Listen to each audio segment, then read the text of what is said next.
fellow Africans, today I landed in Kigali, Rwanda. I'm so happy to land in Rwanda today. I landed at Kigali International Airport. As we may all be aware, Rwanda is a country that went through a very dark history. In 1994, there was a genocide in this country, and many people were killed. The country was destroyed. The country was completely brought down. As I landed in the country, I was amazed to see the country is so vibrant. I am happy because of the progress Rwanda is making. I'm happy because the country was able to rebuild itself from the ashes of the genocide, and the country is growing and developing. I believe the country can do more. I believe the country can be a leader in many areas in Africa. The country can lead in the area of championing peace in East Africa, given its dark history. So we salute the people of Rwanda. Amahoro. I'm so happy to be in your country today. I feel at home in Rwanda. Rwanda is home. This is not my first time in this country. I've been here before. This is my second time in Rwanda. I first came here in 2018. So I'm glad to be back to this country. It's always a blessing to land in an African country. Africa is our home. Africa is where we belong. Africa is our cradle land. So it's a blessing for an African to land in an African country, to witness what's going on in another part of Africa. I salute the people of Rwanda. Continue working so hard to build a country. Continue striving so hard to build the Rwanda that you want. By building Rwanda, you will be building Africa. By building the Rwanda you want, you'll be building the Africa you want. Let peace prevail in the country. Let the government create opportunities for young people to thrive and survive. Let the government empower the people to build their own destiny, because no one will build the destiny of the people of Rwanda for them. The sovereignty of the people of Rwanda is in their hands. The destiny of the people of Rwanda is in their hands. The prosperity of the people of Rwanda is in their hands. So I salute you people, and I challenge you to strive exceedingly hard to build Rwanda. Most importantly, build the Africa we want. Educate your children, educate yourself, emancipate yourself from mental slavery. We know, like any other African country, Rwanda also grapples with the effects of colonization and the neo-colonial project.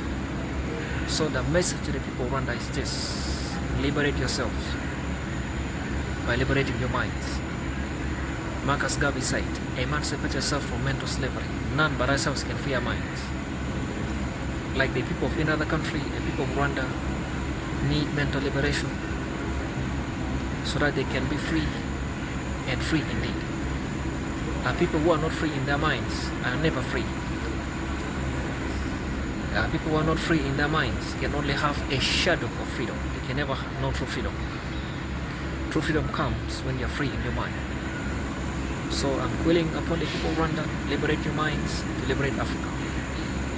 The message of mental liberation must spread across Africa, so that Africans can take it upon themselves to liberate Africa by liberating their minds. Let us seek the right knowledge. Let us learn our history. Because if we don't know where we came from, we shall never know where we are. Accordingly, we shall never properly define where we are supposed to be.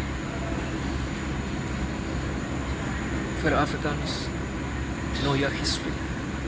Design where you want to be from where you are. We can change Africa.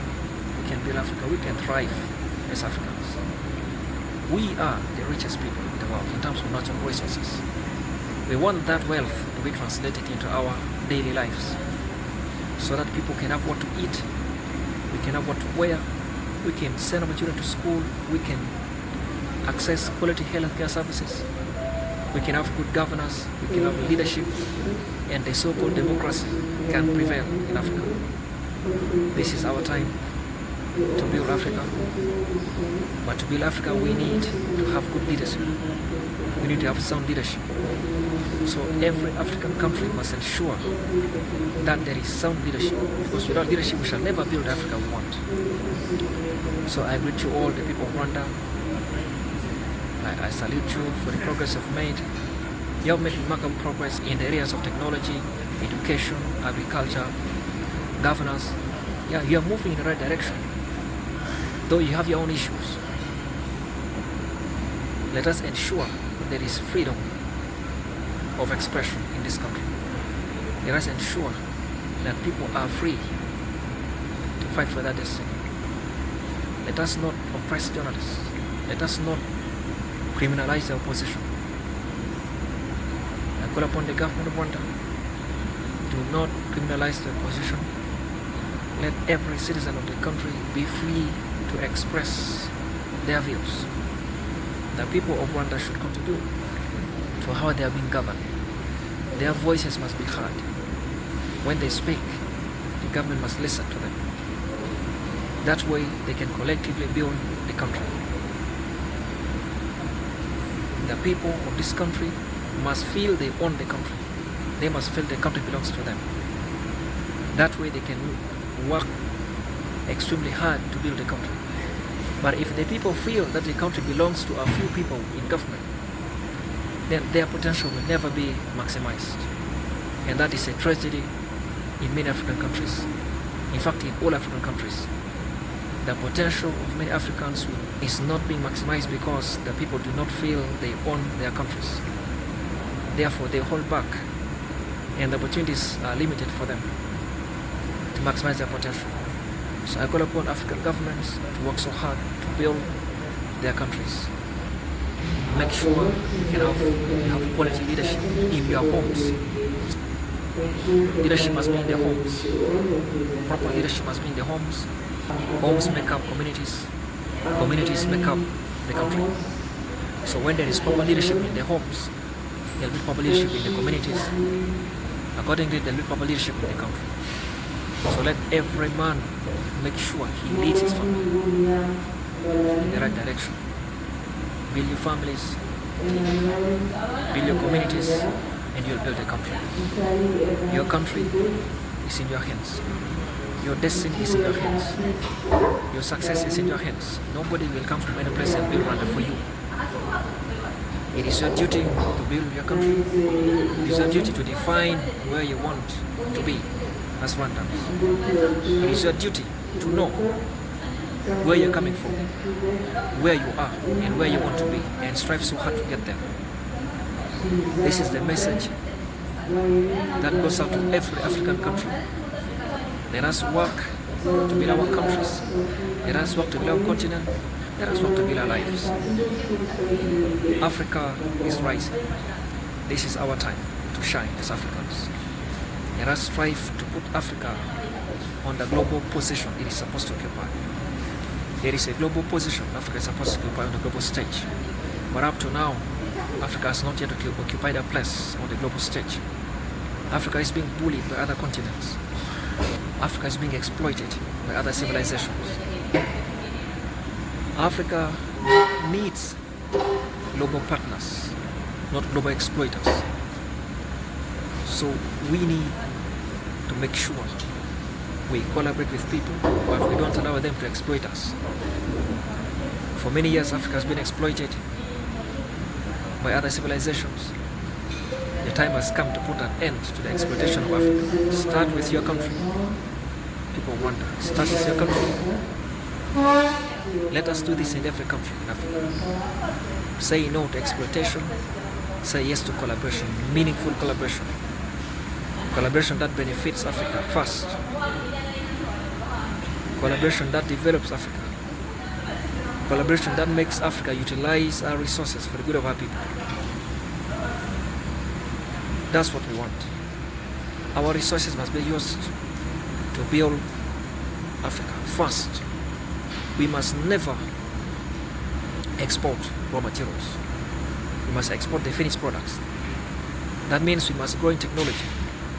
We must venture into manufacturing. We must venture into processing the raw materials into finished products so that we can add value to the raw materials. When we grow cotton, we should not export it as a raw material.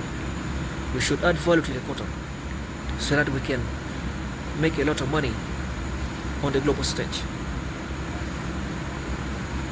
We must venture into manufacturing. Seriously, every African country must venture into manufacturing. That's where money is. That's where jobs are. So that we can mine our resources, process them, and then sell the finished products. We are tired of being robbed of our resources by other civilizations. They come here, they rob our gold, they rob our copper, our cobalt, our cocoa. They process them, and then they sell the finished products to us at very high prices. For how long shall we continue like that, fellow Africans? For how long? We must put an end to this. So start with your country. Ensure that your government looks for collaborators, not exploiters. We don't need to entertain exploiters anymore. We can build Africa we want in our lifetime. We can achieve proper governance in Africa. We can have good leadership in Africa. Our children can go to school. Our women can be empowered. Our men can strive to make our families better. Our people can have food security. Our people can access quality health care. And poverty can be significantly reduced in Africa. This is achievable for Africans. Let us strive to achieve this. So I salute you, people of Rwanda. Continue working so hard. I salute you all. God bless Rwanda. God bless the people of Rwanda. Amahoro, amahoro, amahoro.